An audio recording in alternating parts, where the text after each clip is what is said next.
ذاکر نائک سے پوچھا گیا کہ وہ 25 آیتیں کہاں ہیں جو آیتیں وسیلہ کو ریجیکٹ کر دیا۔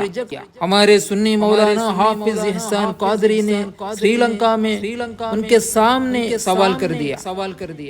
ذاکر نائک کے سامنے سوال کیا کہ وہ 25 آیتیں کہاں ہیں جو وسیلہ کو ریجیکٹ کیا، لیکن جواب نہیں ملا۔ انشاءاللہ تعالی قیامت تک جواب نہیں آئے گا۔ حضور اکرم تاجدار مدینہ صلی اللہ تعالی علیہ وسلم کے وفات کے بعد بھی حضرات صحابہ کرام رضی اللہ تعالی عنہم اپنی حاجتوں اور مصیبتوں کے وقت حضور صلی اللہ تعالی علیہ وسلم کو اپنی دعاؤں میں وسیلہ بنایا کرتے تھے، بلکہ آپ کو پکار کر آپ سے استغاثہ کیا کرتے تھے۔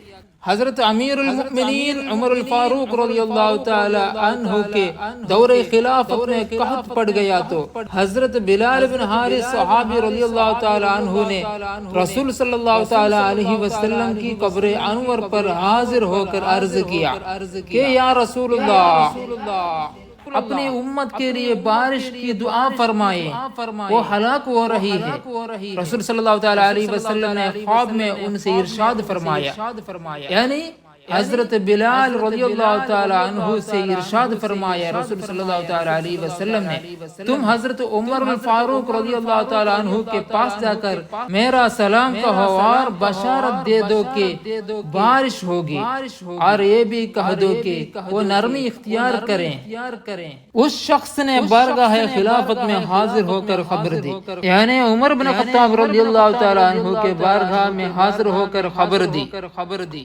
حضرت عمر رضی اللہ تعالی عنہ یہ سن کر روئے، پھر کہا کہ اے رب، میں کوتاہی نہیں کرتا مگر اسی چیز میں کہ جس سے میں عاجز ہوں۔ عزیز دوستو، تم نے اب سنا ہے کہ وفات اقدس کے بعد بھی حضور صلی اللہ تعالی علیہ وسلم کے وفات کے بعد بھی صحابی رسول آپ صلی اللہ تعالی علیہ وسلم کو پکار کر آپ سے استغاثہ کیا۔